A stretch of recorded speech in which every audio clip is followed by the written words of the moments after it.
Principal Morani, Mr. Zapazek, and Allison. Welcome.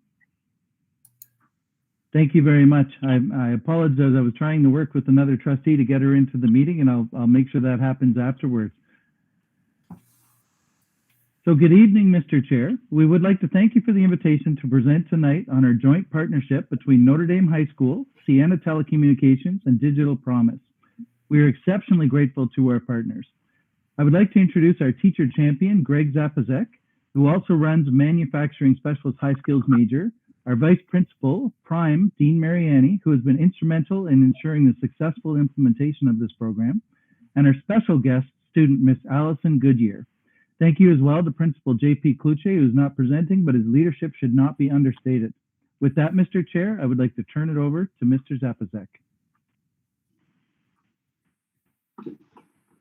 Thank you, Mr. Chair, and to the rest of the board. We really appreciate, and on behalf of Notre Dame, the opportunity to share with you the exciting experiences and adventure that's occurring right now as we speak in our school. If you just bear with me, I'll share with you the presentation that we have prepared.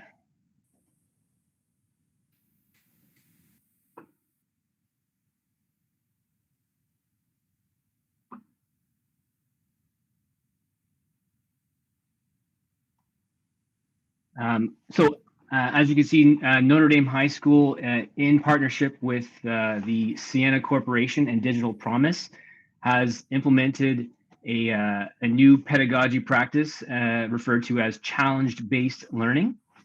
In it, our school team, Mr. Kluche, our principal, Mr. Mariani, vice principal, myself, Greg Zapazek, and our student voice, Allison Goodyear, have come today to share with you a bit about the experience and what it means to us and how we can continue using this as a model in our school.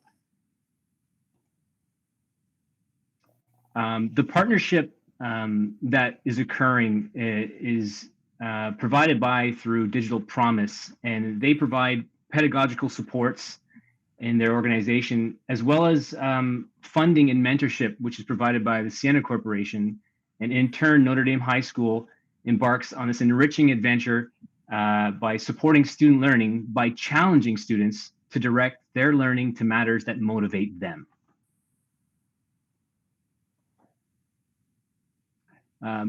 Student works varied, but they weren't limited to the use of CNC craft cutters, large format printers, 3D printers, t-shirt presses, lots of hands-on and actively engaged tools, which students could choose at their own desire or their own passion. The process in which this pedagogy was put into place involves three main parts: the engage, investigate, and act phases. The teacher would support students in their own personal engagement through an identification of a big idea or a concept. Students would then develop questioning around the idea and then establish a challenge for themselves.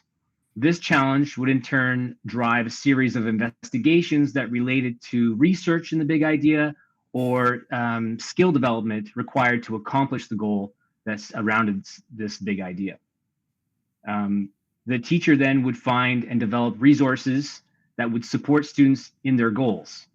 And students would then present possible solutions to implement, all the while evaluating their efficacy along the way.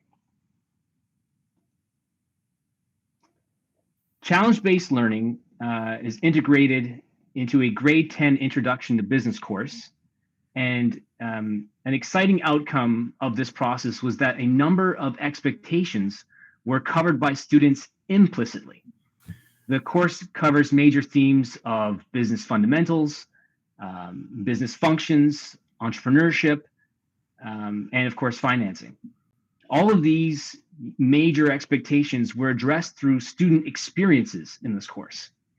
I wanted to make an observation that at this point, the comparison between the challenge-based learning model and the board's deep learning practices followed a huge parallel. Both encourage student inquiry and inquiry-based learning, as well as fostering collaboration outside the classroom environment.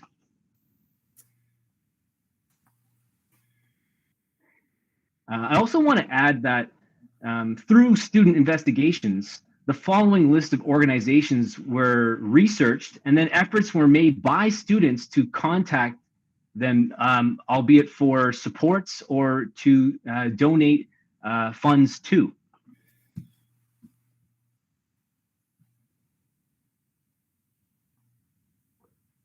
I have a list here of some interesting examples of student work, and I just want to point out that these were all student engaged challenges. They were designed based off of student passion and driven through their investigations.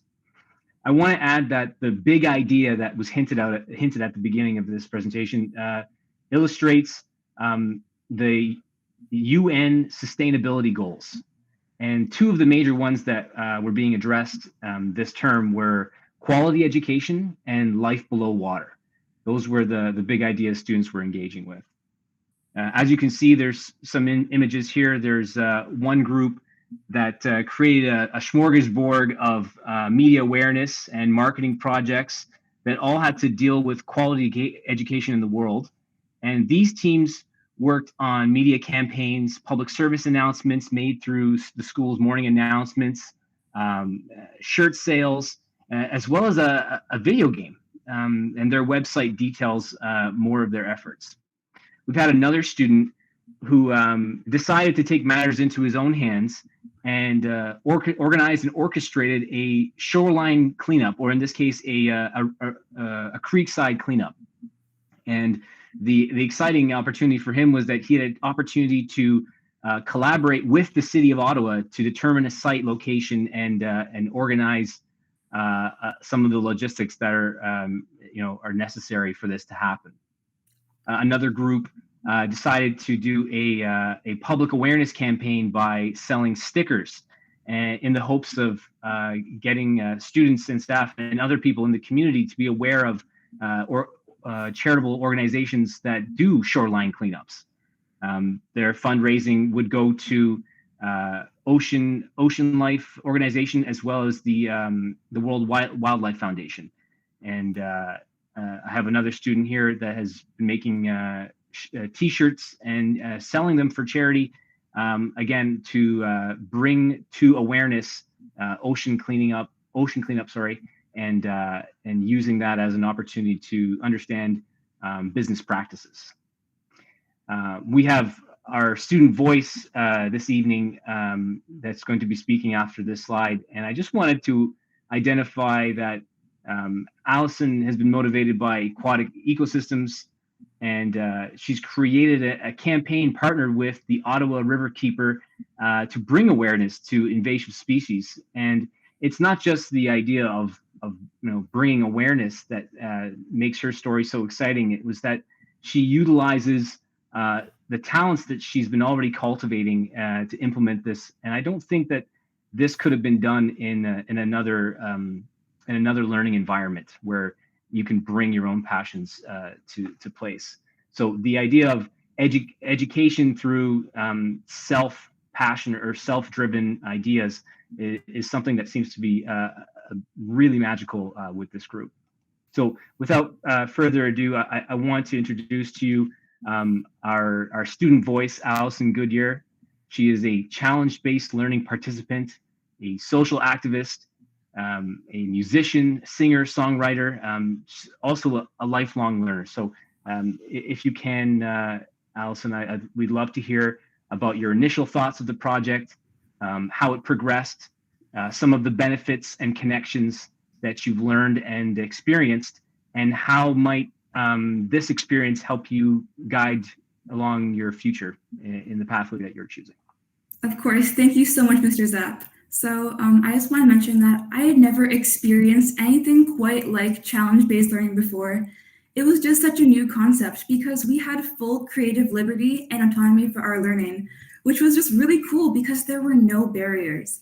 It was truly just a choose your own adventure type of format, And it was the first time in a learning environment where I felt that I had constant support and nobody told us no. We just had constant, yes, you can do this, yes, you can do that, which was just amazing because we were able to just prosper and pursue all of our projects in the way that we wanted to. So of course, a big thank you to Sienna and the Notre Dame administration and staff for helping to facilitate these projects. So, like Mr. Zapp mentioned, my particular project consisted of designing and distributing brochures, designing and printing stickers, and making a music video, as well as kind of building up a social media presence for my brand. If any of you guys are interested in seeing said music video, the question period would be a lovely time to voice that. Awesome. So it was also mentioned that I created a connection with the Ottawa Riverkeeper. I did some research on local organizations. I reached out to them. And it was great because that partnership worked out just awesome because it gave my brochures a lot more credibility and it gave students a resource to go to for if they had more questions or if they wanted to just help out about invasive species. So I really enjoyed how my peers and I were able to apply our own passions to our projects. I used my musical interests to create my music video, and a lot of my peers were using their artistic skills to design stickers or design shirts. So it was amazing to see all of my peers in just really motivated and really excited about their own projects. And we got so much out of the projects. We put in a lot of effort, so much time, and it was really great to see the effects of our project in our school environment because I think there was definitely a noticeable change in the school. We could see that people, awareness was getting out. People were becoming aware of these issues that we were promoting, which was just incredible. And I learned so many important skills during this whole experience. I learned important problem-solving skills, communication skills, time management, self-discipline, financial and entrepreneurial skills. And of course, these will be taught in the traditional format of teaching, but I felt that since we were able to learn them through firsthand experiences, it made them all just so much more memorable. Because we were able to just really, associate these skills with different real-life experiences, which just enriched the entire experience. So students just felt incredibly just encouraged to try new things, to make mistakes, and to learn from them. And we felt so safe experimenting with new technologies. Some students were using a heat press, very, very confusing. There's the Cricut cutting machine.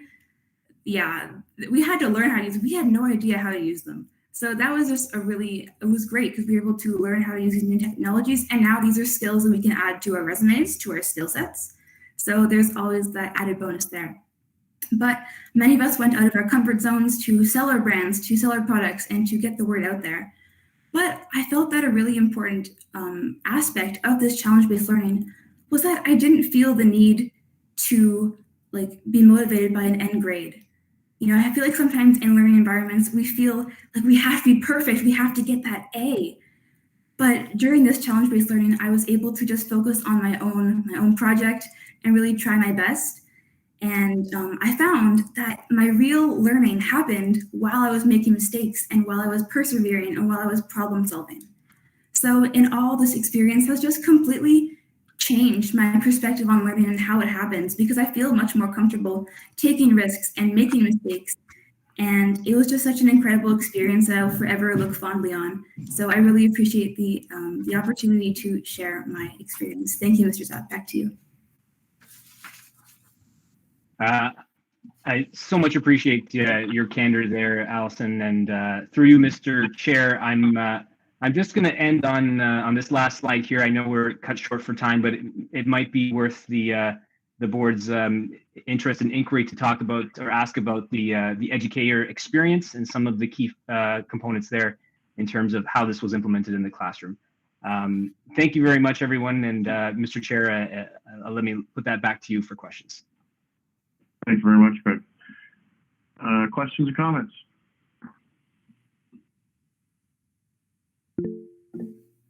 Stephen. Thank you very much, Mr. Chair. Through you, I appreciate the presentation, Mr. Zapp, Mr. Cloutier, and Allison. Certainly appreciate seeing how real world problems can have real world solutions, sort of at the micro level within our schools. So, excited to see this programming happening at Notre Dame, and obviously I'm a bit biased, but just, another great project happening at Ottawa's best high school for sure. So I like to see that. I do want to go to Allison for a second. You did reference the video, and Mr. Chair, with your indulgence, maybe we could have a quick peek at that. I'll use that as my question.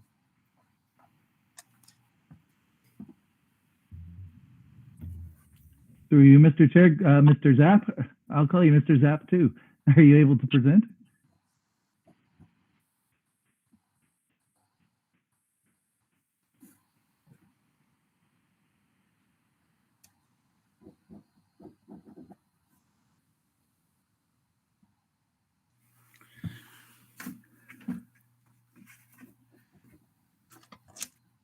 There we go.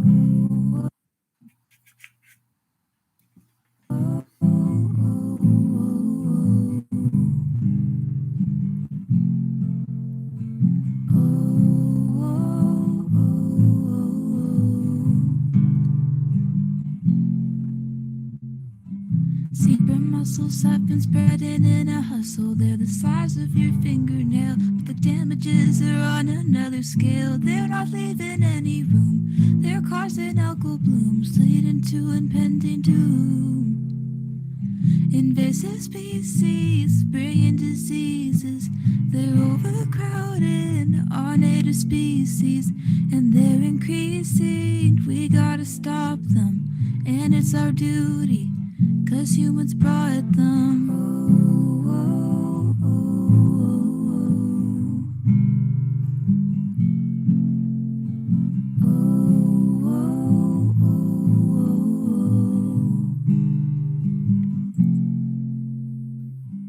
Big head carp have been leaving their mark.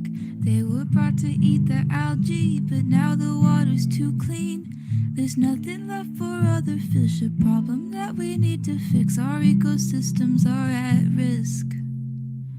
Invasive species bringing diseases are overcrowding our native species, and they're increasing. We gotta stop them, and it's our duty, 'cause humans brought them.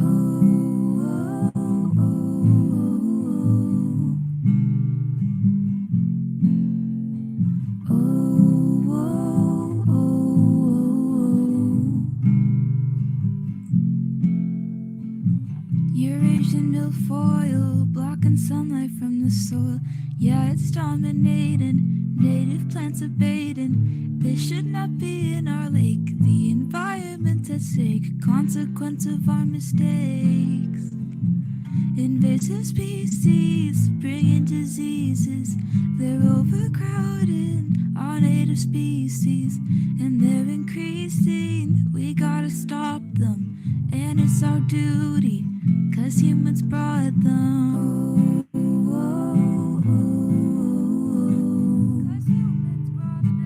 'Cause humans brought them.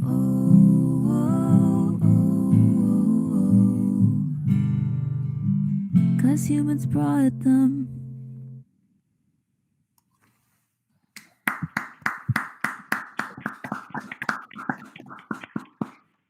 Great job, Allison. Thank you very much for that, and certainly inspires other students to take action. And I see you've got a number of other students involved with the project. So congratulations on the work, and thank you very much for the presentation. Sarah? Thank you. Through you, Mr. Chair. Allison, thank you so much for sharing your project with us. It is like, I'm blown away. Your voice is absolutely beautiful, and this is such a unique and amazing way to bring a message to the student body. So amazing job, super inspiring. So I just wanted to ask you what might have inspired you to choose invasive species as your project topic. It's really a unique topic, and I haven't really considered it, so I just wanted to know how you thought of it. And in the future, I'm wondering if this initiative kind of inspired you to continue use your talent, your voice to spread social awareness. Of course, thank you. Through you, Mr. Chair, I'd like to answer this question.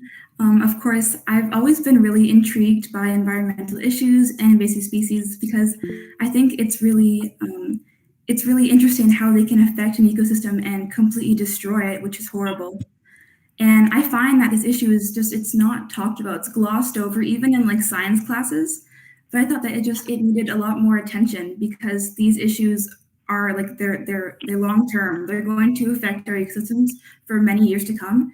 So I really wanted to just go full force for this project and create something memorable.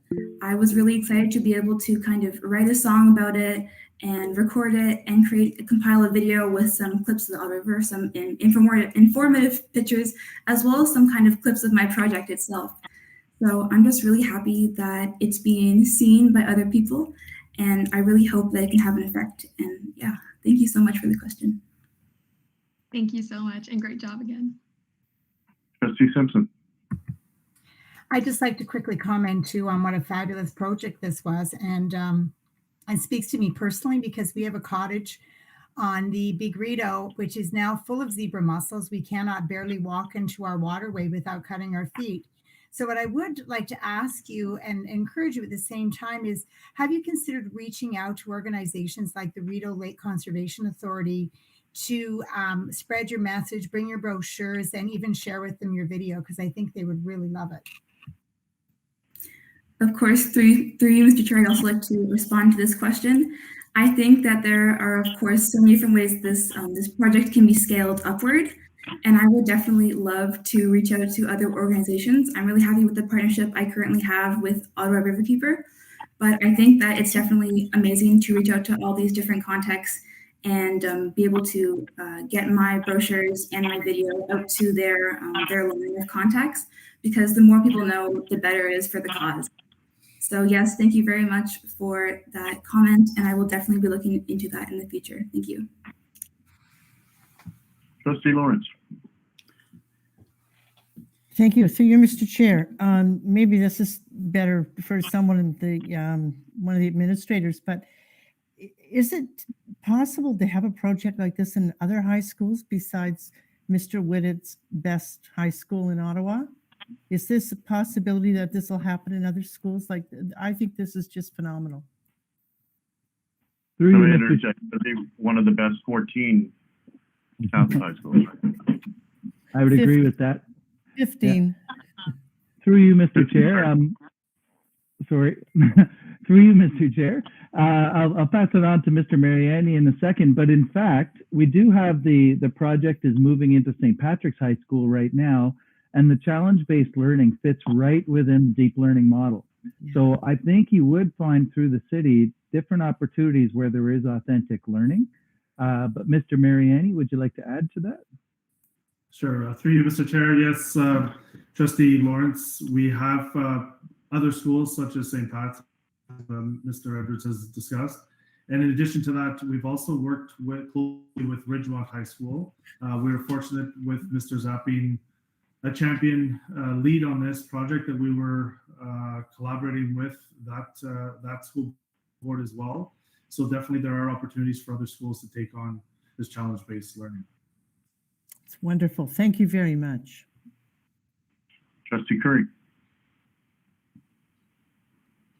Thank you, Mr. Chair. Through you, I have a question for Mr. Zapasek, and that would be, or Superintendent Edwards, it could be, I guess. Does this have to be this grade 10 business course? Is this because of the partners insist on it, or is this approach applicable to any course? Through you, Mr. Chair, I'd like to answer this question for Mr. Curry. I believe that initially when we implemented this term's course to do this project, seeing as I'm the champion teacher in this for our school, I had piloted the project last Quadmaster in a grade 12 history class, and in it the big idea was preserving community story.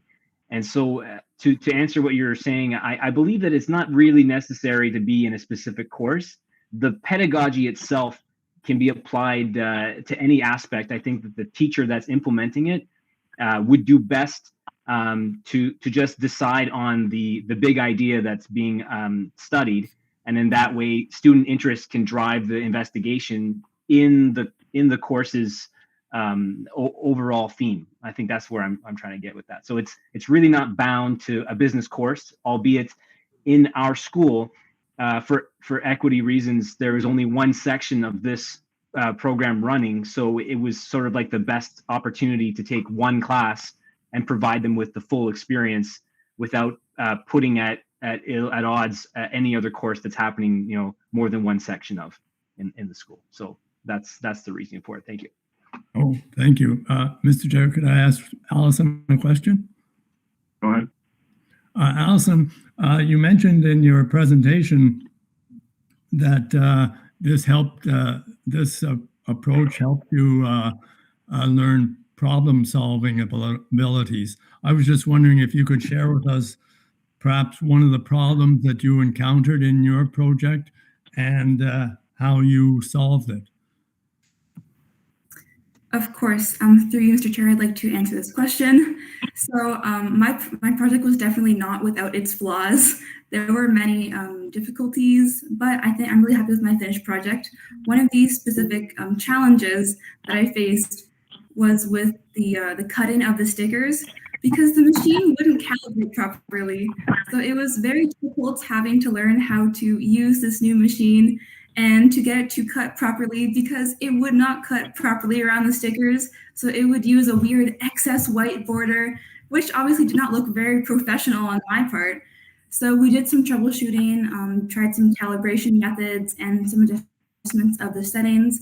Eventually, it still didn't really work. So we went the old-fashioned route and we cut them by hand.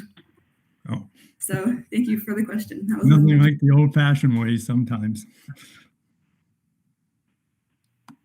Paul Saunders. Yeah, this is not so much a question as, is it on? Yes. A question as an observation, because it being a Catholic school system, it fits in completely with what Pope Francis is trying to do as well. And that is the whole question of the ecology, and the encyclical is worth studying. It's called Laudato Si. It's on the ecology. But I commend all of you for the work that you do, because it is very much in line with Pope Francis's orientation as well. Okay. Thank you. Is there any other questions or comments?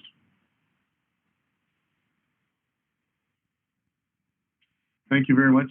This is the point, Allison, that you would come up and I'd make a presentation to you, and we'd all shake hands, get pictures taken. Unfortunately, we can't do that tonight. So there will be an Indigo gift card sent to your teacher, and I hope you enjoy it.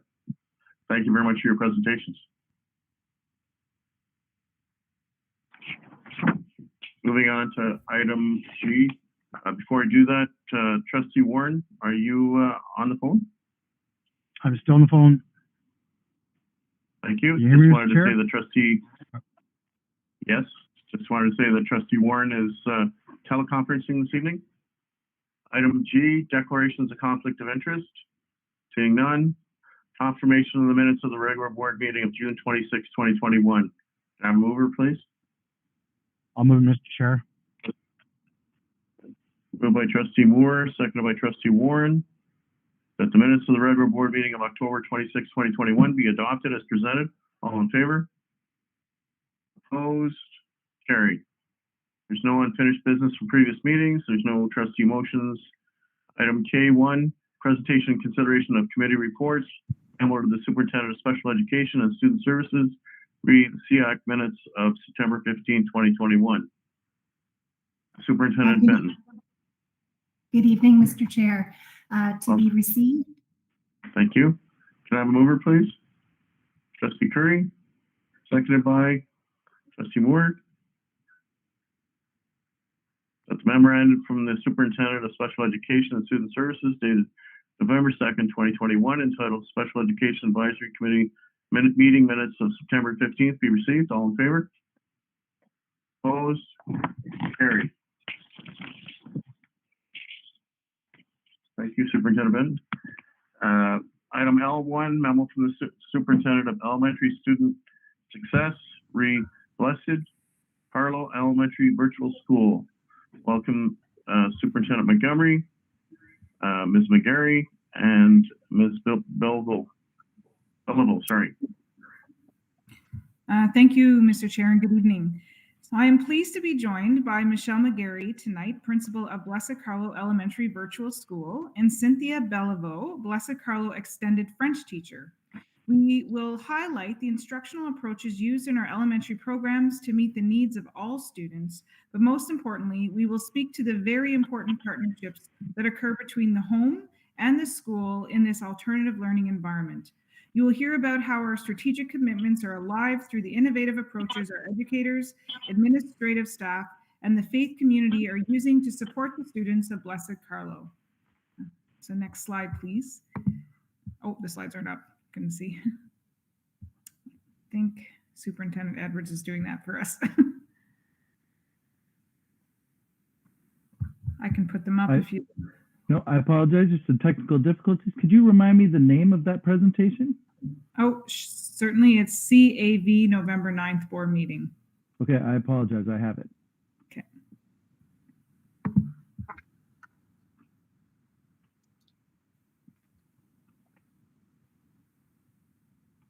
Thank you. So we'll go to the next slide. Good evening, and thank you, Mr. Chair, for this opportunity to highlight Blessed Carlo.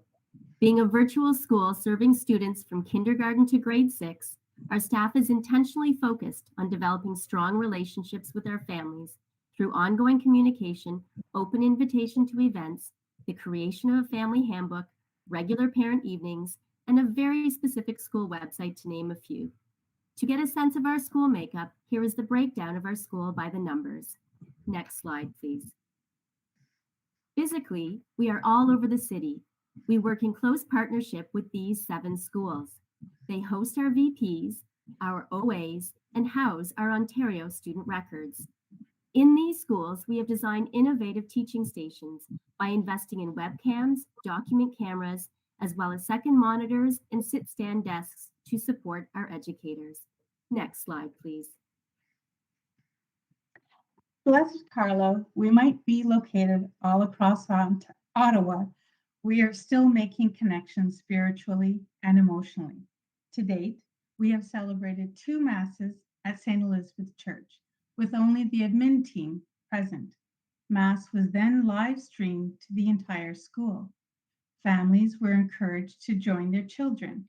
Some classes took this opportunity to invite families before or after Mass to come together as a community.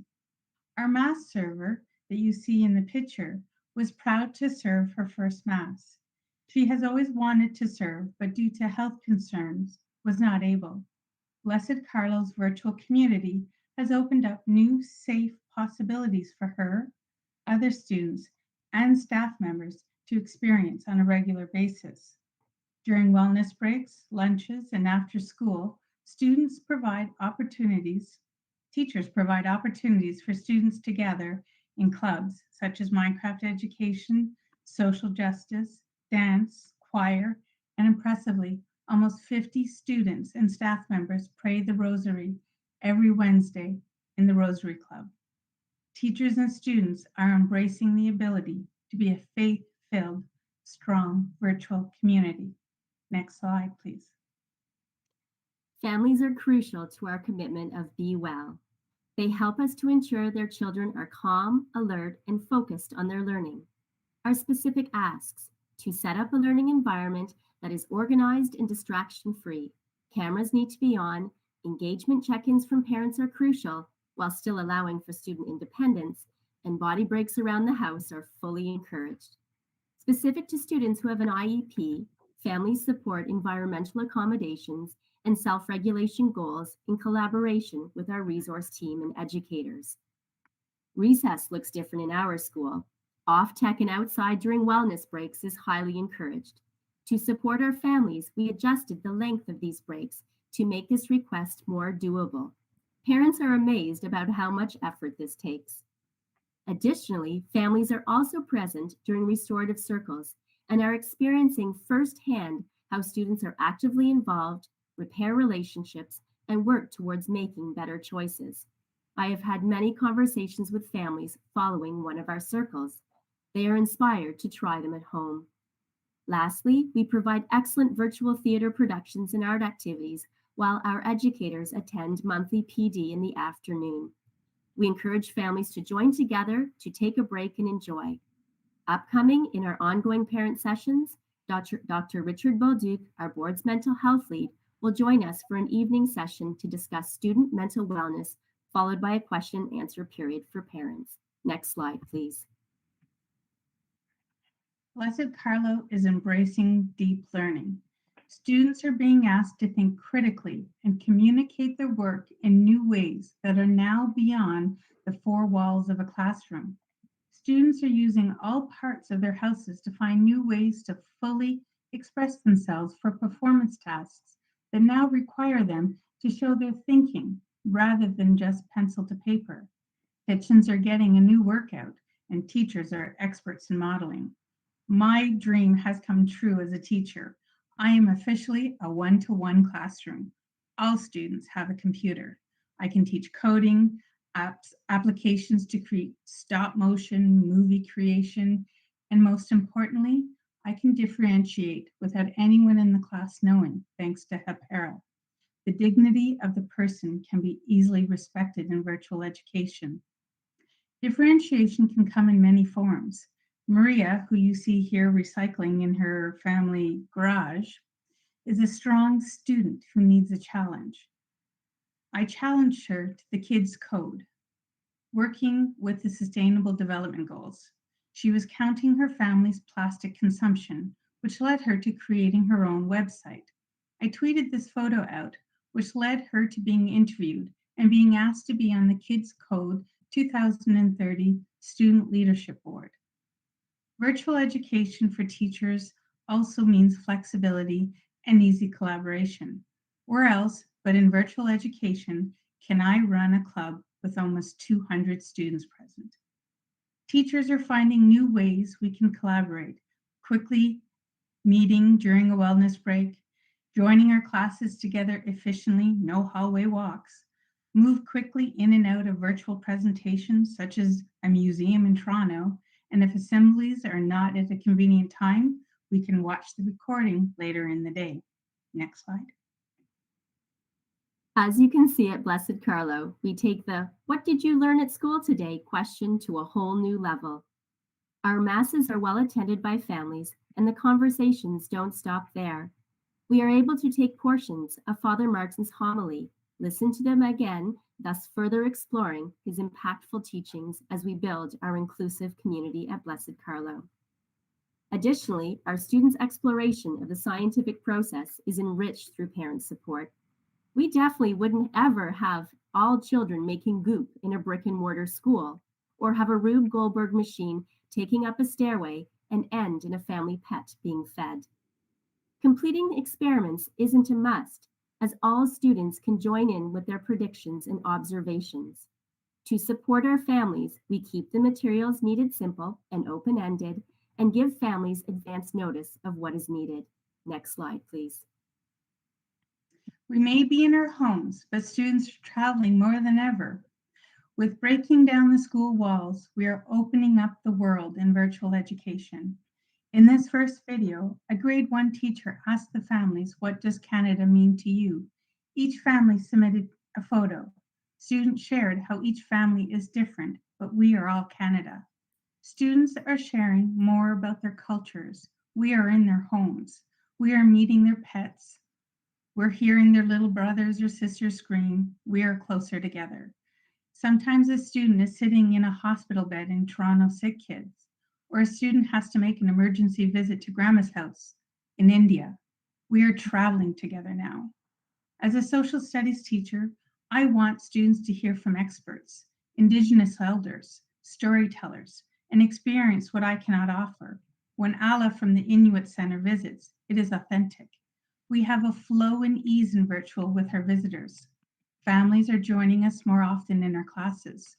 2 families joined to smudge during Truth and Reconciliation Week. Parents can teach a quick salsa lesson, a short presentation about a career during Career Week. So many exciting and sometimes spontaneous opportunities occur. During one of my global field trips, this young man excitedly yelled out with his Canadian passport in hand that he was ready to go. Things can happen fast in virtual. They never know where I might take them. Next slide. Family is integral in helping our young students independently navigate technology. You should see what our kinder students are able to accomplish. In partnership with our LT department, we are hosting monthly coffee and tech talks. These recorded sessions, along with other microlearning videos for parents, are linked to our website. Our session this month details how to ensure your child is building a positive digital footprint. As the need arises, educators can then email these specific videos to our students or parents when they need to troubleshoot. Our extensive library is growing. Lastly, I would like to highlight our new online reading intervention program, Lexia. Parents can experience how children are taught to learn to read and are encouraged to use these strategies to support them. Families often state they love our virtual school because they have a much better concept of Catholic education. Next slide, please. Lastly, we wanted to leave you with a very important student voice about what they love about virtual learning. Thank you, Mr. Chair, for providing us with this opportunity to highlight our board's first virtual elementary school. Madame Bellevaux and I welcome your questions. Thank you very much for your presentation. Questions or comments? Trustee Whitted. Thank you very much, Chair. Just a question, maybe through you to Superintendent Montgomery. Do we have any data that obviously, our virtual schools were set up sort of in the wake of COVID? Do we have any evidence or data that shows that we've brought more students back from the traditional homeschool environment to join in the virtual schools and see it as an option to sort of respect that that instruction at home with parents, but also receive professional instruction from licensed teachers? Are we seeing any of that migration happening in our board? Through you, Mr. Chair. Actually, yes, we don't have much data on that. It would be informal. However, we do have some homeschool families who have officially registered with us and then are taking, I'll give an example, are taking French through our virtual program through Blessed Carlos. So they feel perhaps that, they could offer a lot of the other learning through homeschooling. However, perhaps the French program is something they couldn't. So they know what our schedule is and they can log in and join us through that format. So that has happened for sure this year. So that's one example. In terms of other data, we have reached out to all the homeschool families and have offered this opportunity to the families, and that's how we know that we have reached some families and they've joined and registered with us through Blessed Carlo. Great, thank you very much. Sarah? Thank you. Through you, Mr. Chair. I was just wondering what kinds of opportunities might be given to students to socialize or learn and work with other peers in their classrooms, since that's obviously a really valuable skill to learn for these students, but it's different the way they're going to do it since they're learning from home. Excellent question. For you, Mr. Chair, I will answer it. It definitely looks different in virtual, but it is no less impactful. Students do use the chat to socialize. They are able to set up Google Meets outside of teaching time. They often will have lunch together. They can collaborate with one another through breakout rooms, and they often can join other classes to learn what they're doing at that opportunity at that time. So parents tell us that they're actively socializing through this virtual platform. Sounds great. Thank you so much. Trustee Curry and then Ben. Thank you, Mr. Chair. Through you to Principal McGarry. With 1,150 students, you, of course, are the largest elementary school on the board by far. I was wondering if there's been any problems arise because of the number of students, or that our old sort of criteria of 400 or 500 students in a school is optimum, that with an online version you can numbers don't mean anything, or have you been some problems? Through you, Mr. Chair, that is an excellent question, Trustee Curry. We had over almost 7,000 students last year. So to us this year, we're definitely being able to develop more community because we do feel that it's a smaller school. With my 4 VPs, 2 of them are half-time and 2 are full-time. We're able to form that community to address problems when they're small and to work together to mitigate any of the problems that maybe other potential big schools would have. We're not crowded. We don't have a crowded yard. We're not crowded in our learning spaces. And we have many opportunities for diversity that keeps children very engaged. As we've shown in the presentation, we have so many people joining our classrooms naturally that the engagement is high. And we know when engagement is high, behavior tends to be lower. We definitely see a difference between attendance, though, sometimes with students in virtual, and we're heavily supported by 2 of our social workers to ensure children get to school and they're engaged in their learning.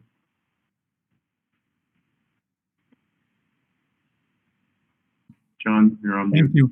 you. Thank you. Ben? Thank you, and through you, Mr. Chair, I was just wondering if every course that are offered at our regular day schools is still offered through the virtual schools, because some courses have a more physical aspect like physical education or hospitality. I was just wondering if those same courses are still offered through the virtual schools. Through you, Mr. Chair, that is a fantastic question.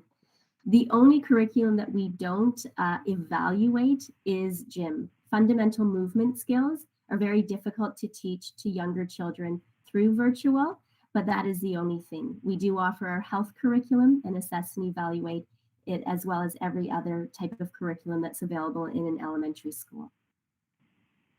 Thank you. Any other questions or comments? Trustee Curry? Thank you, Mr. Chair. Through you, I forget, I think Vice Principal Bellomo brought it up, but it's about the Lexia online reading intervention program. Could you just describe a little bit about how that is delivered? Is that through a club, or is it are students pulled out of class, or because it's online, they can be differentiated right in class? If you could just explain a little bit about it, and that would be great. Excellent. Through you, Mr. Chair, I'll take that question and answer it. So it is a program that can be run during synchronous time with a teacher's support. We have licenses for all of our grade 3 students, but we also have licenses for our grade 1 through 6 students who need more opportunity for targeted intervention for reading. That could result in the children doing this learning during their asynchronous time in small groups with educators, and then it also results in them spending some additional hours going through the program themselves with the parent support if it's needed. So they could be pulled out of class, asynchronous time for those additional students that need the support, but with our grade 3s, we're running it in the school program. Thank you. Are there any other questions? Trustee Simpson, sorry. Yes, through you, Mr. Chair, to Principal McGarry. You mentioned that you're located all over the city, and I was wondering if there are opportunities to gather teachers from every part of the city, for instance, for grade level meetings, for primary meetings, for just, some kind of collegial event to sort of pull your school together when you have so many teachers out there. Through you, Mr. Chair, another excellent question. It definitely is something that we're innovating on a month-by-month basis. We do pull our teachers together to St. Nick's. They come together to read the OSRs because you can teach virtually anywhere. So we offer some days to come together and have the resource teachers there and our teachers there. We do offer evenings as well, because we do have many of our staff who are accommodated to work from home and cannot go into a school during the day, but we make that available for them in the evenings. We do have our hubs, some community building opportunities there as well. And we also do rely a lot though on virtual because, as I stated, we have many of our staff that cannot meet in large groups. Trustee Lawrence. Through you, Mr. Chair. Yeah, I'm ashamed to say this. What? We okay here? I hear a feedback. Yep. Okay. This is going to be true confessions, but I want to thank you both very much for this. This is all new to, well, it's new to all of us, but if I could just say, Cynthia, I would love to have a copy of what you said, because that is something that I would like to reflect more upon. It was a real education. So thank you. And it's helped me understand that the virtual school system now that we have much better. So that's all I wanted to say, but I'd love to have a copy of what you said. The places you go and what you do through virtual. That was so impressive. Thank you. Thank you for your kind words. Absolutely. Thank you. Any other questions? Thank you very much, ladies, for your presentation. Obviously, as Trustee Lawrence said, thought-provoking, and we don't see that side of it, so it's very good to get the information. Thank you. Can I have a mover, please? Trustee Lawrence, Trustee Simpson. That the memorandum from the Superintendent of Elementary Student Success dated November 3rd, 2021, entitled Blessed Carlo Elementary Virtual School be received. All in favor? Opposed? Carried. Item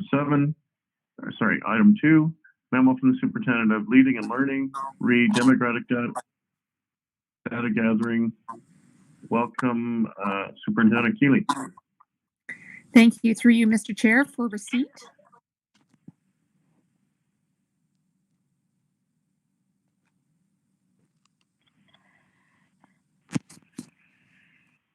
Can I have a mover, please? Any questions? Sorry, first. Trustee Whitted. No, I'll move it. Okay. I'll second it, Mr. Chair. Moved by Trustee Whitted, seconded by Trustee Warren.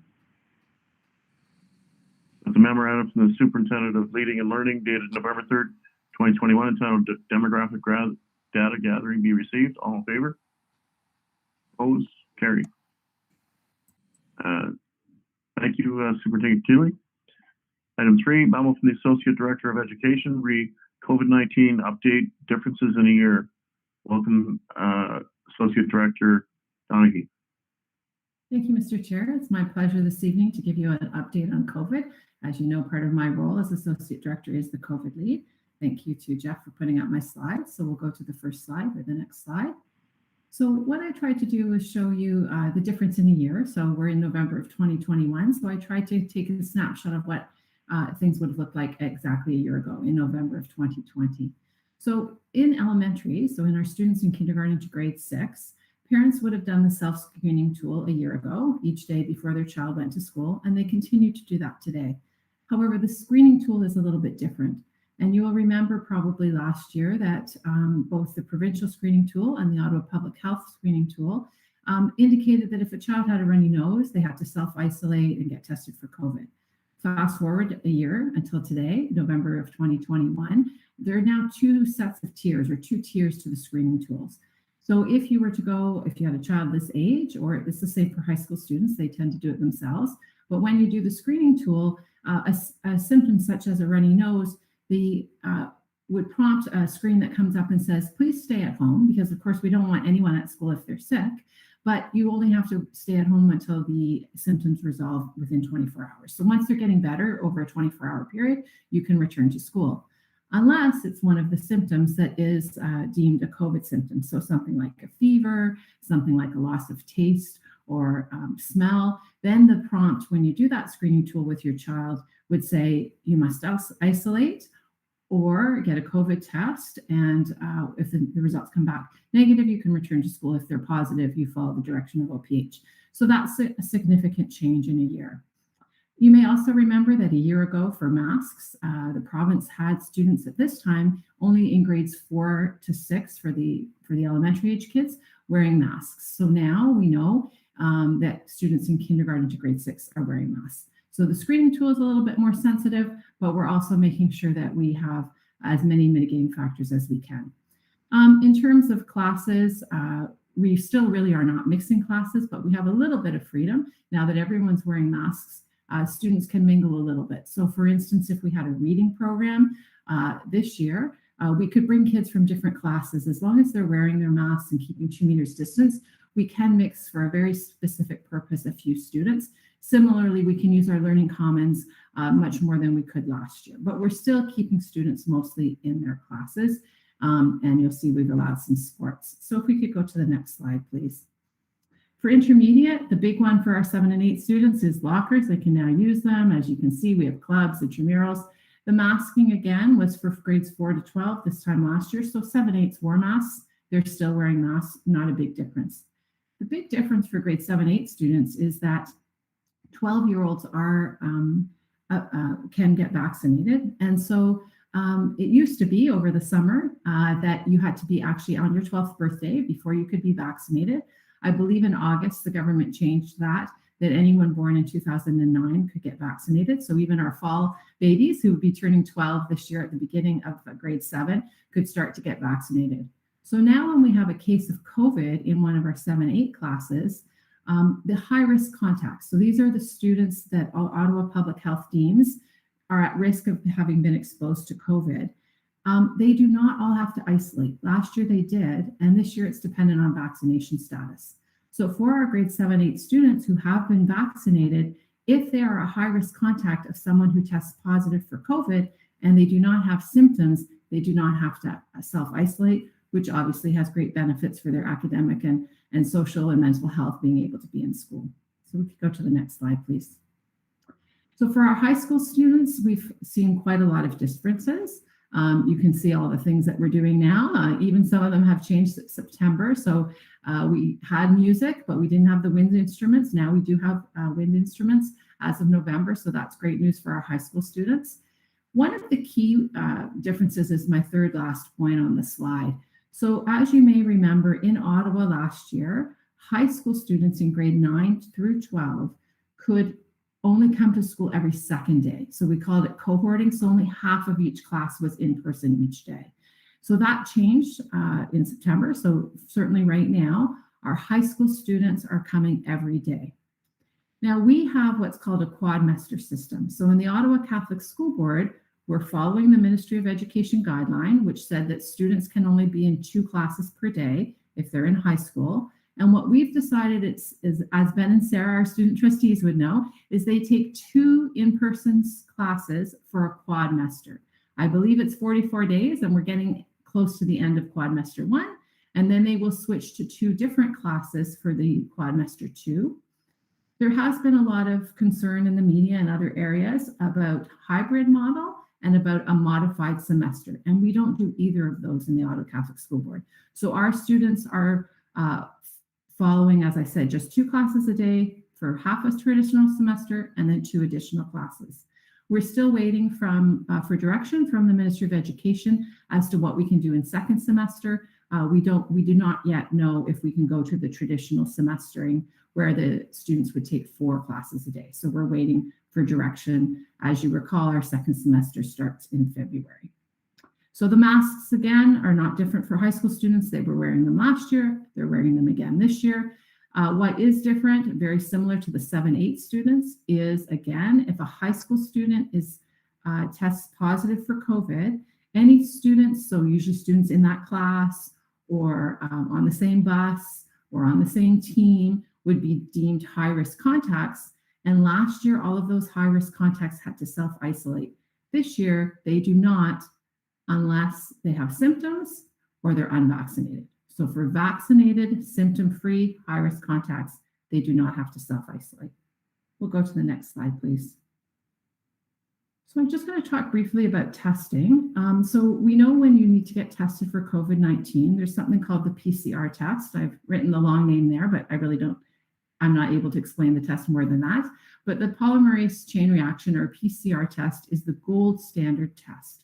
So if any of us had symptoms of COVID-19, or we were deemed a high-risk contact of someone with COVID-19, we could book an appointment at an assessment center, such as Brewer Arena, that's one of the assessment centers, and we would have a PCR test done. The ones done in the assessment centers are done usually by a nurse. It's a probe through your nose, kind of to the back of the nose, and then it's sent off to the lab and you go online and get your results. This year, we also have another version of the gold standard PCR test, and we refer to them as the take-home test kit. And Ottawa Public Health, in conjunction with CHEO, has now provided this in all of our elementary, intermediate, and secondary schools. And so this take-home test is also a PCR test. It is less invasive form though. So a student or even a child can do this test on him or herself, or a parent can help the child with the test.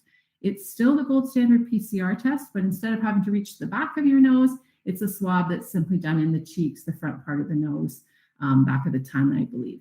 And so we have these great kits with videos and instructions, and they are provided to all of our schools. And so if we have a staff or a student who develops symptoms of COVID-19 and needs to go home, they can take this test kit home with them. Similarly, if we have high-risk contacts, they can be given a test, and parents have a choice to do the test at home and then drop it off at one of the assessment centers, or they can return it to the school, and Ottawa Public Health and CHEO have arranged for these tests to be delivered to assessment centers.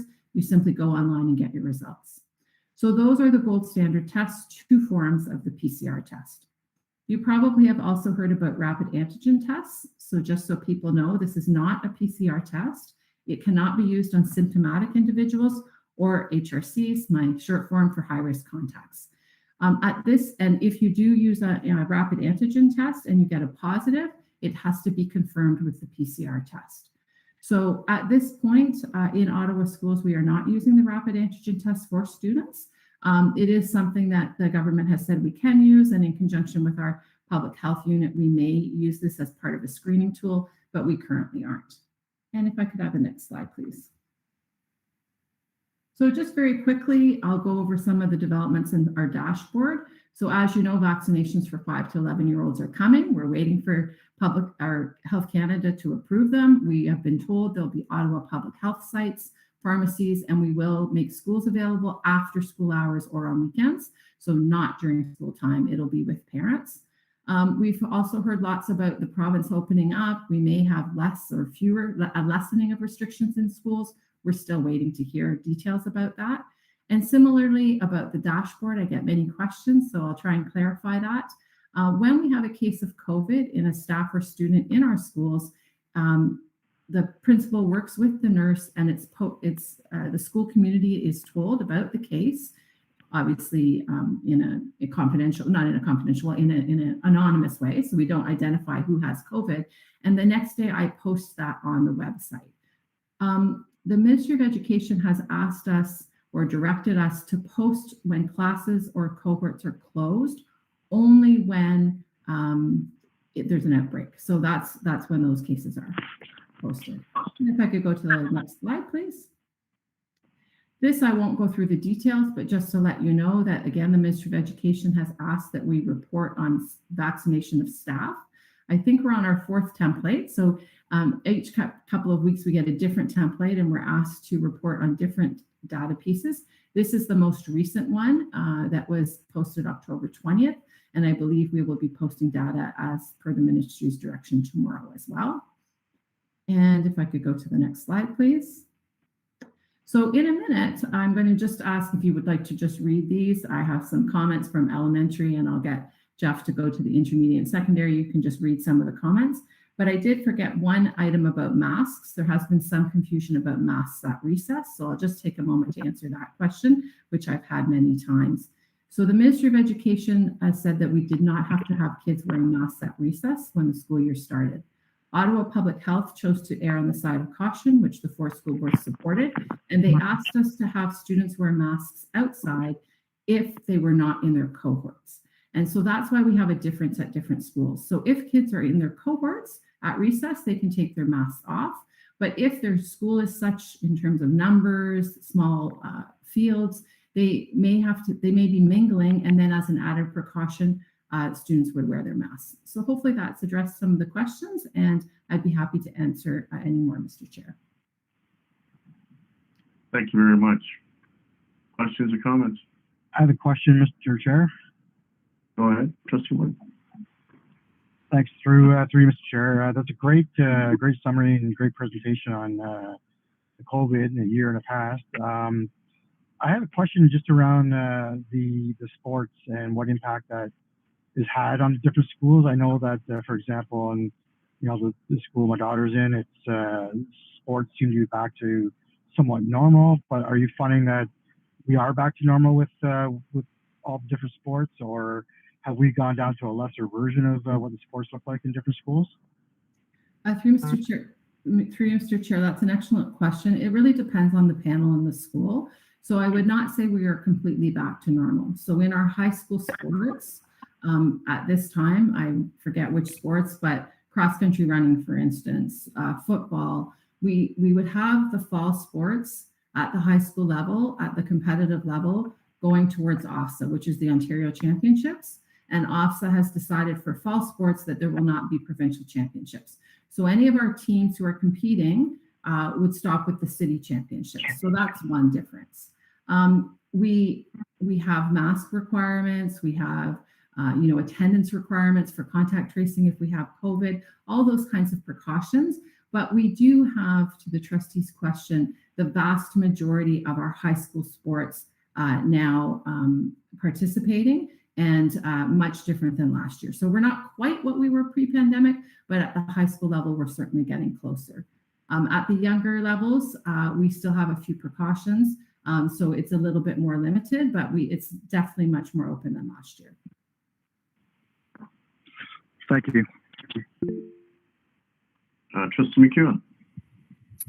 Thank you, Mr. Chair. Through you to Associate Director Donahue. Do we know which of our students are vaccinated, or how do we know if they're allowed to come back? Or excellent question. So through you, Mr. Chair, we do not know that information. So there's a privacy element that we do not ask our students their vaccination status. So the answer to the question kind of depends as to which week or which month we've had a case of COVID-19. So at the beginning of the school year, Ottawa Public Health, in a confidential manner, was able to send specific letters to unvaccinated and vaccinated students. So they could confirm the vaccination status. And although the school wouldn't have access to which student was vaccinated and which wasn't, the parents would receive that. Then with the volume of cases, we went to a process where the one letter went home to all the high-risk contacts, directing parents and students to whether they had to self-isolate or not. And so it's sort of a hybrid model. As you know, I meet with Ottawa Public Health and my counterparts in the other 3 school boards, and we discuss this and many other COVID topics each week. We'll be doing that again tomorrow morning. And so we do have education practices in all of our schools. So making sure that kids got the letter, that their parents got the letter, and making sure that we explain that. Trustee Curry. Thank you, Mr. Chair. Through you to Associate Director Donahue. I was wondering, is it up to the province, or is it going to be our board decision? When are volunteers going to be welcomed back into schools? And also about community use of school facilities like gyms.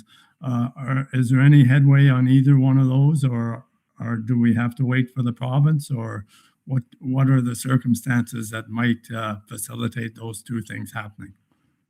Through you, Mr. Chair, I'll start with the community use of schools, and my answer will kind of be the same for the other question in terms of volunteers. Both. So for community use of schools, we did recently get direction from the Ministry of Education that stipulated that everyone who uses our schools needs to be vaccinated.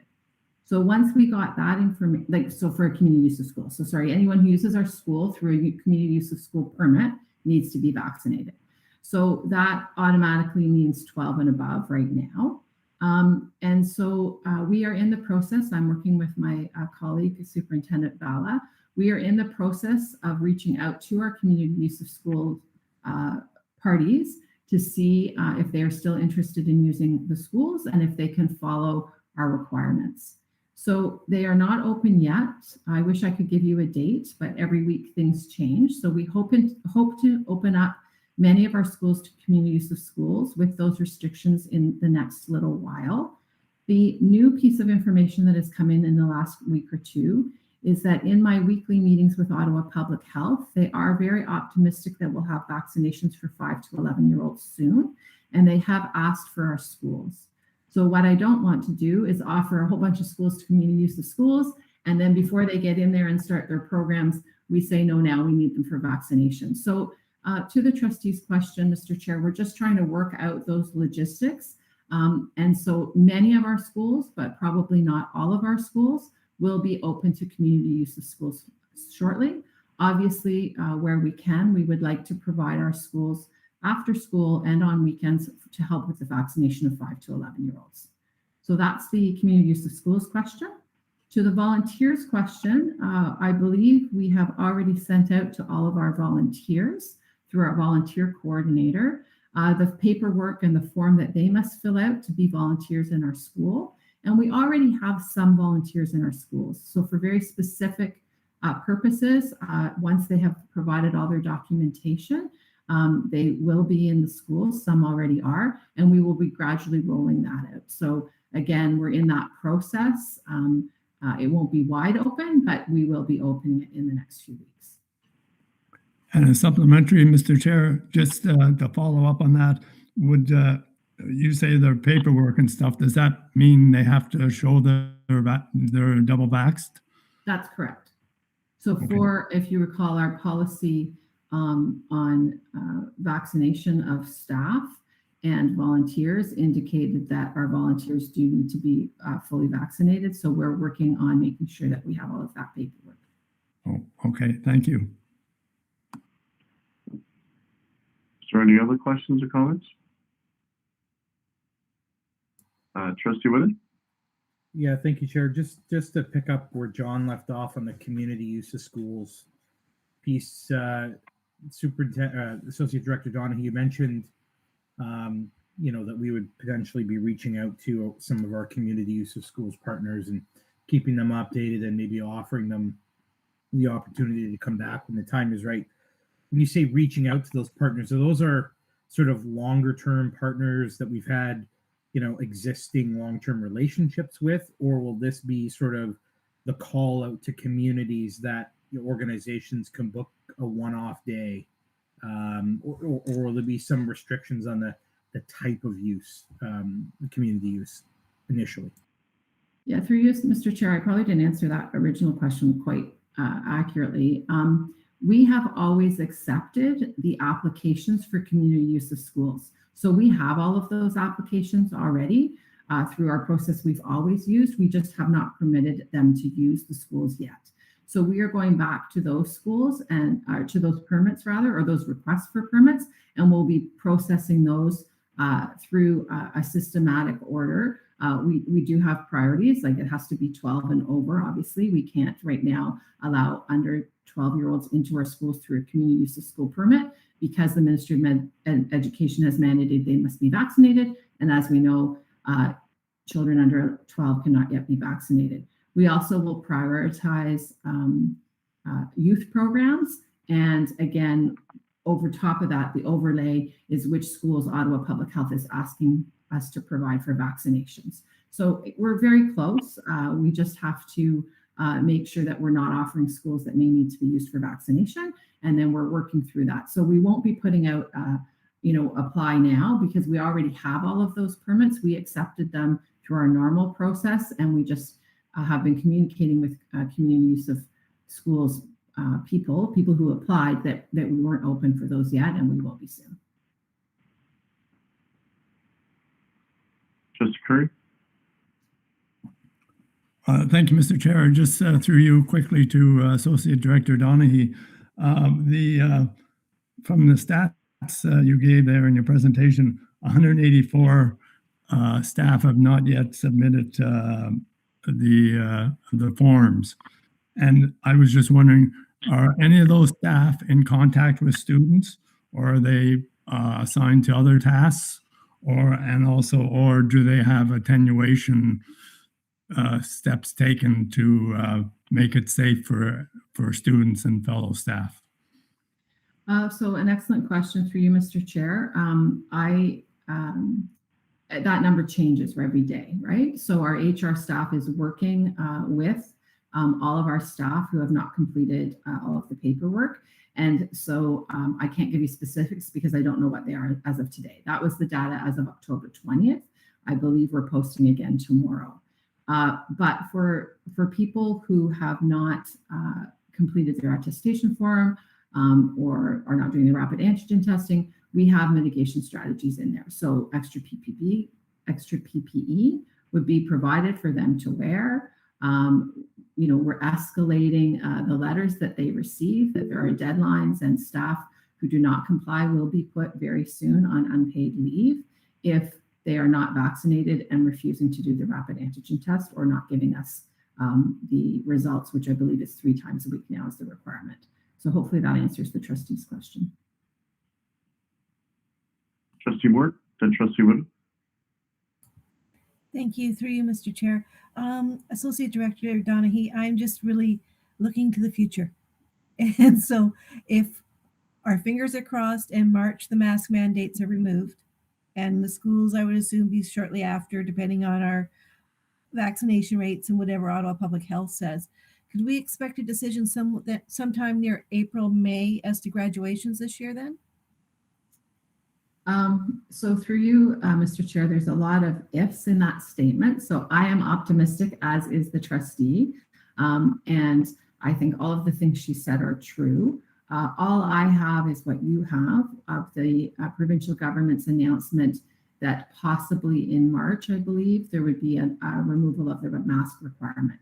That is my understanding for the general public. So there are, specific guidelines for schools. We have not received anything about schools and masks. And I think the trustee is right. It's dependent on vaccination rates. It's dependent on cases of COVID, et cetera. So our high school principals ask Superintendent Kelly and others on a regular basis about graduations. And so we are putting plans in place, but we cannot make a final decision until we hear from the Ministry of Education. I know myself and our director and any meetings we're at, we ask these questions. Right now we're asking about semester 2. We are asking about graduation, but we do still need to have a direction from them. So as soon as we get it, we'll be ready to do whatever the direction is. But I'm not really very good at predicting months or dates. So unfortunately, I can't answer March or April. I just don't know at this point. No, thank you very much. It was good to see our student trustees just bop right up to that one. Thank you. Trustee Wood. Thank you, sir. Just to pick up on the unpaid leave piece. Mary, was the unpaid leave, or I guess the deadline for which you have to comply, otherwise you'd be placed on unpaid leave, is that a ministry mandated deadline, or is that an OCSB target deadline? And if so, sort of like, can you give us an indication, either you or Superintendent McCabe, what that date might look like on the calendar? Sure. So I can start with that. That deadline is actually board mandated because it's related to our policy. So if I'm not mistaken, the Ministry of Education mandate said that staff needed to be vaccinated. And if education staff were not vaccinated, they needed to do rapid antigen testing. That was twice a week. Now they've changed that to 3 times a week.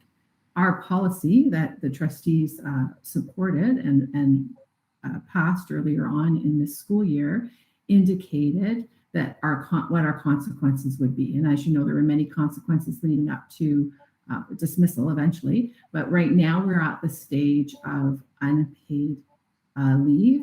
And I believe that is imminent. So I believe that is within a week, if I'm not mistaken, that if those letters haven't already gone out, they would be going out very soon, sort of the last chance, right, to get in your paperwork that proves you are fully vaccinated or that you are submitting your rapid antigen tests. I see my colleague, Superintendent McCabe, has put on his camera. I appreciate it. He can tell me if I'm missing anything on that.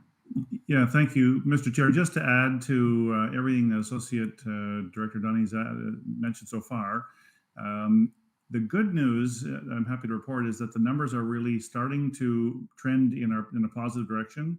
You're going to see a vaccination rate approaching 97%, and that's because we have been issuing a number of emails and asking staff to comply, and we are seeing a larger uptake with at least with the rapid antigen testing.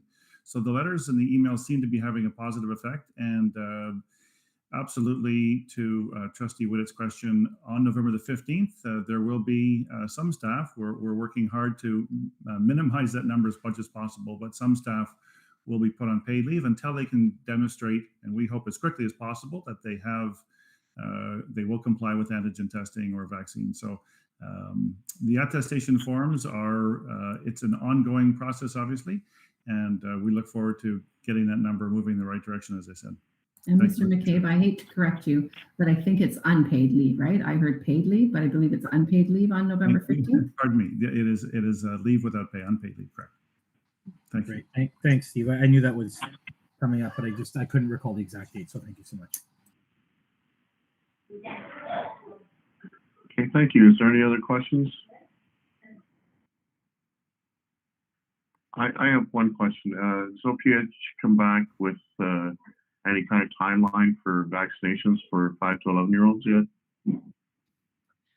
Mr. Chair, they have, but again, it's a best guess. So in one of our OPH meetings a couple of weeks ago, we, as 4 school boards, were working with OPH to be able to open clinics November 8th if needed. So November 8th has come and gone, and they weren't needed. But I think we're all relying on Dr. Teresa Tam's messaging of a few weeks ago. I think when she was asked by the media, she said it would be weeks rather than months. So I am optimistic that we will see something in the near future. You know, originally I was saying end of November, but again, I really don't like to guess.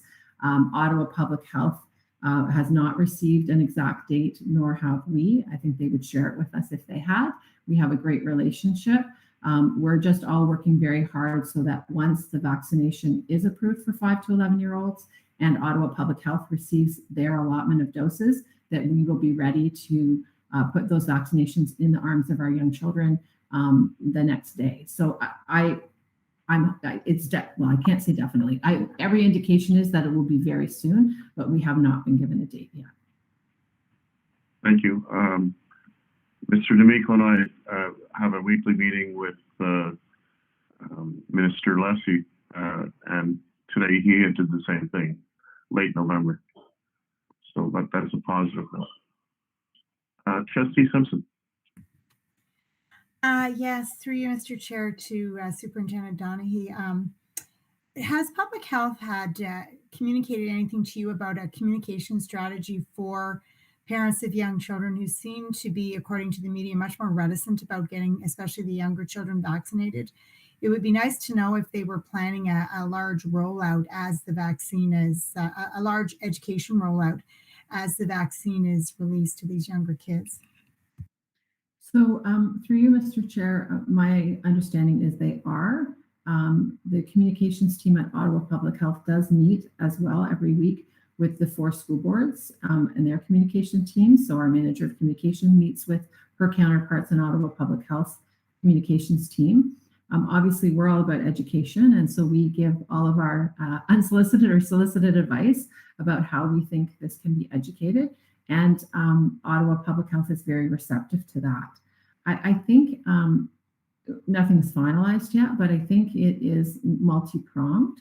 So one of the areas we're looking at is there's segments of our population who are just waiting to vaccinate their children and have no problem with online registrations and going to an assessment center and going any time of day with an appointment, and that will be available.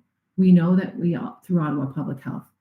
We also know that there are areas where communication in English and French, barriers because of transportation, work, etc., will be problematic. And that's why Ottawa Public Health has asked the 4 school boards to provide their schools in certain locations to make access very easy. So we have provided that. We know from our COVID assessment centers last year, prior to any vaccinations, that the schools were used as hubs, you may remember, on weekends and in evenings.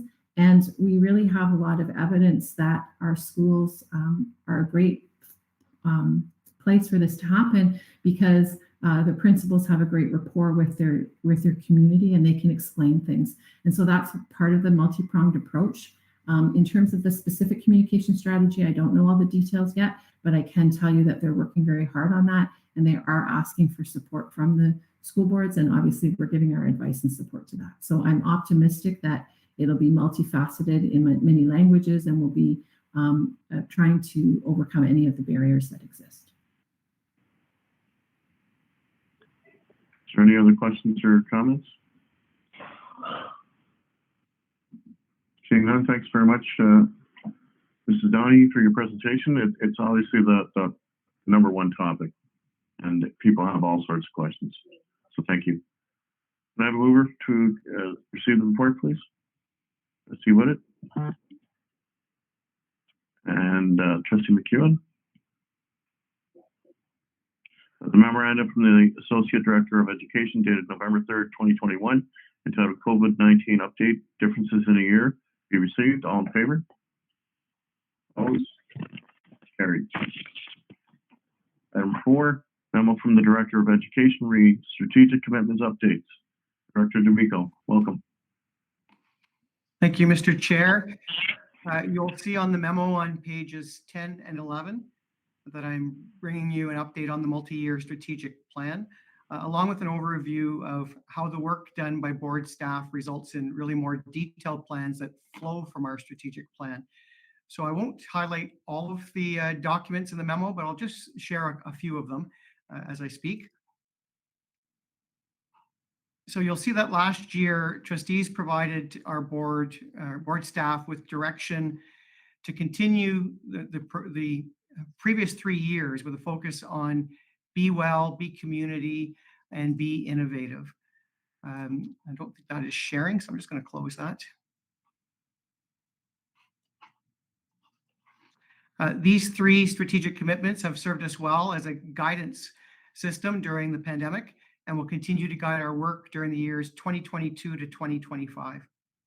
We've been gathering input from stakeholders on updates to the goals that are associated with each of these strategic commitments, and this input will be compiled in early January, and we will share the updated versions with the trustees at the January 25th board meeting. In terms of accountability and measurement, much of that work is done at the level of the board improvement plan. And you'll note there's a link to a memo that from the Ministry of Education. The current board improvement plan has been on hold during COVID. The ministry is releasing a brand new board improvement and equity plan for all boards in the province that will focus on specific demographic groups or those that may find themselves as being marginalized in Ontario's education system. So they're calling this the BEEP, B-I-E-P. The draft outline of the areas that will be addressed in the board's improvement and equity plan has been included in this memo. It's important to note that this is a draft and may not look the same by May, when the formal document is expected to be released by the ministry in preparation for 2022-2023. I'll also highlight that for the first time, the ministry is making reference to the trustees in the BEEP under the provincial priority of human rights and equity, with a sample measurable outcome of the percentage of trustees that participate in human rights and equity professional development. And you can see that at your own leisure if you click on the link in the memo. So my goal this evening is not to speak to the specifics of all of the different plans mentioned in the memo, but I will speak to each very briefly. I'd like to highlight to the trustees that the Equity and Diversity and Inclusion Framework for 2021-2024 makes note of the separation of Indigenous strategies, since those strategies will form part of a distinct and separate board action plan to support our First Nation, Inuit, and Métis students and families. This information will come to the board at a separate meeting as consultation with the community continues at this time. You'll also find a link to the spiritual theme document that has already been shared with the Board of Trustees earlier this year, and along with a link to the 2021-2024 mental health and emotional well-being strategy that's also been shared with trustees.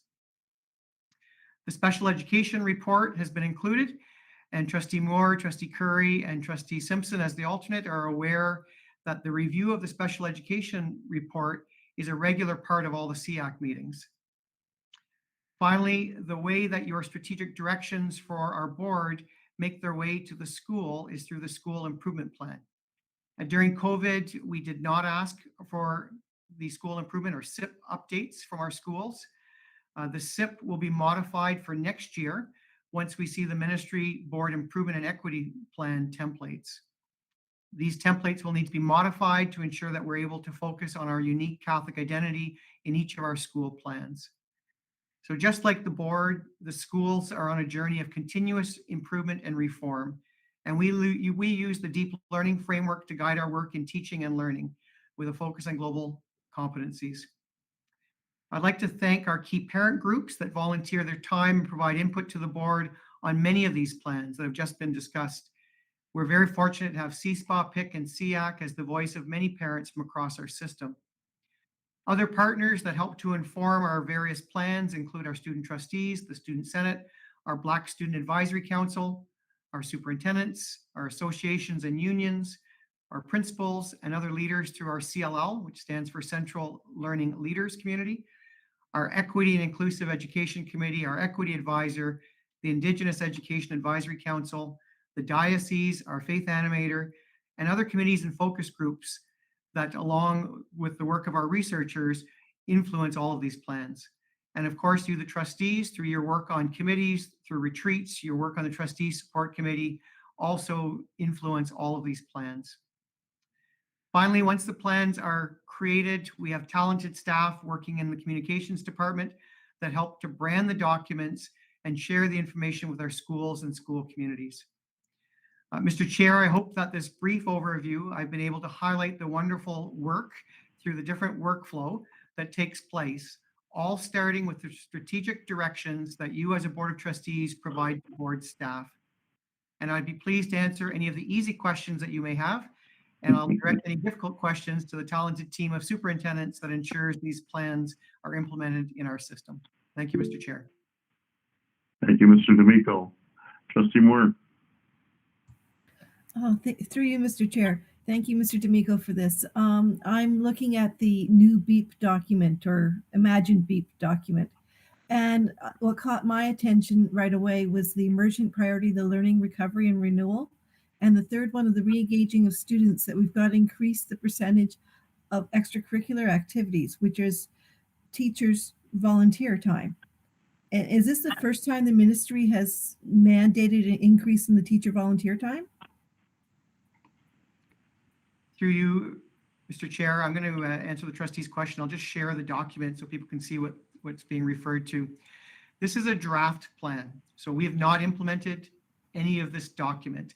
No. It's been circulated by the ministry so that we can get an idea of what the new BEEP will look like. We've given feedback, for example, that those individuals that have worked on strategic plans in the past and organizational plans, there's too many objectives, there's too many areas to cover. It may still end up that way, but that's initial feedback we've given. So they did put this out for us to review and to look at what would be their priorities today.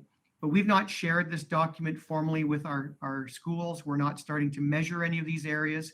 We will wait till May to see what the new template looks like, and then we'll look at some of the measurable areas. In terms of the emergent priority of learning recovery, you did receive a presentation earlier at a board meeting about the different initiatives that are in place for our board. So we will be measuring the impact of those initiatives throughout the year, regardless of having a formal plan. Similar to the input of our transition programs that took place in the summer, we are evaluating all of those programs. We'll wait to see if there's funding to look at which ones we want to replicate for next year. So I hope that answers the trustees' questions, that we're not currently implementing this particular document. It's meant to be as a sample, but it is widely circulating right now for feedback from different organizations. Okay, thank you. Any other questions or comments?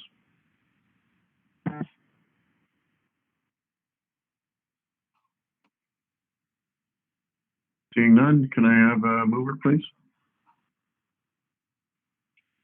Trustee Simpson, second by Trustee Lawrence.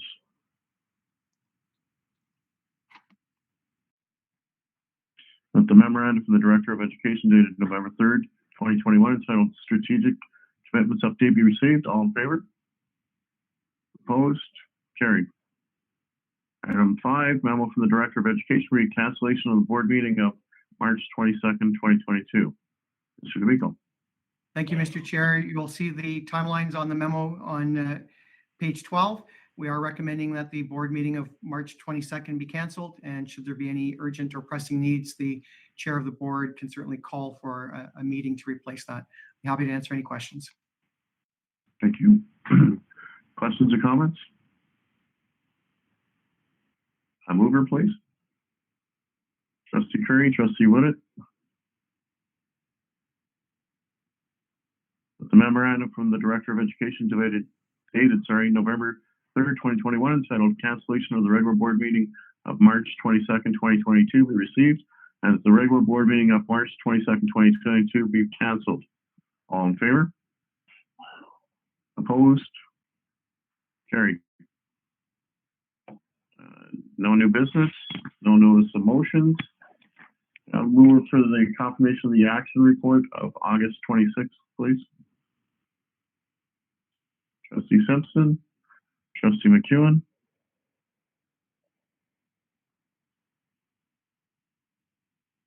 The action report covering the period of August 26, 2021 be received. All in favor? Opposed? Carried. Inquiries? None. Administrative announcements, Mr. Director? There are none, Mr. Chair. The only thing I would add is if everybody on Thursday, Remembrance Day, remember the veterans that fought for Canada. Comes down to the bewitching hour and the move to adjourn. No one wants to adjourn? Trustee Woodett and Trustee McEwen. The regular board meeting on November 9th, 2021 be adjourned at 8:45 p.m. All in favor? Opposed? Carried. Thank you very much, ladies and gentlemen.